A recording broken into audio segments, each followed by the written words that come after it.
Je m'appelle Catherine Longly, je suis photographe et plasticienne. Je dirais plutôt plasticienne parce que la photo fait partie des outils que j'utilise, mais qui n'est pas un outil complètement exclusif, d'ailleurs la preuve dans cette exposition. Au niveau de mon parcours, j'ai fait des études de communication, d'anthropologie et de photographie.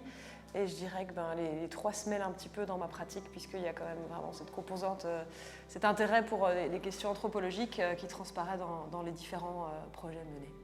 Je m'appelle Cécile Lupin et j'ai étudié la scénographie et le théâtre. Et donc aujourd'hui, après avoir travaillé beaucoup dans le domaine du théâtre, je travaille aussi comme autrice, comme scénographe et pour des projets d'installation, de performance.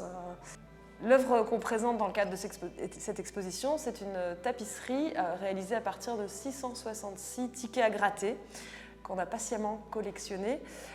Et donc c'est un projet qui nous occupe depuis plus ou moins 6 ans, où on essaye d'explorer ce qui peut se passer dans la vie des gens quand on est confronté à un gain à la loterie. Et dans cette exposition, on explore un petit peu le rituel de grattage, qui est quand même quelque chose d'important, puisqu'on peut observer que on a tous un peu des croyances par rapport à la chance, par rapport au hasard. Et en observant tous ces tickets à gratter, on peut déjà voir un petit peu quels sont les rituels de chaque personne.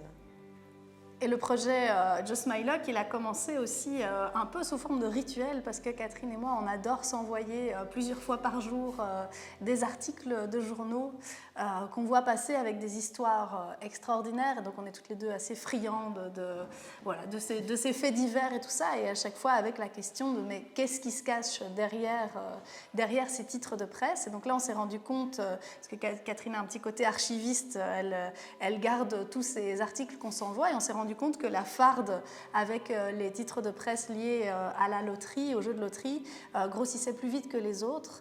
Et donc on s'est dit, mais en fait, qu'est-ce qui nous fascine là-dedans? Pourquoi est-ce qu'à chaque fois qu'il y a un article qui passe sur ces questions-là, on est vraiment intéressé et on se demande, on a envie d'aller rencontrer les gens pour savoir quelle est leur histoire réelle derrière simplement le titre accrocheur. Et c'est comme ça que ça a commencé en fait.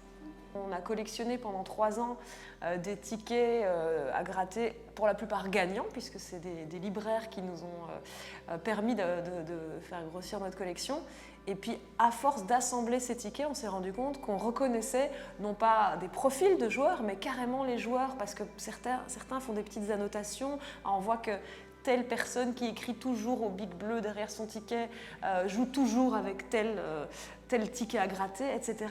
On peut vraiment voir aussi le temps qui a été mis. Est-ce que ça a été un grattage lent et méticuleux pour profiter vraiment des quelques euros investis, ou est-ce que ça a été un grattage très nerveux, très rapide, juste pour l'appât du gain, de se dire est-ce que j'ai gagné ou pas, mais pas du tout le rapport au jeu, au ticket. Et donc comme ça, en fait, oui, on s'est très vite attaché à des personnes, à des personnages.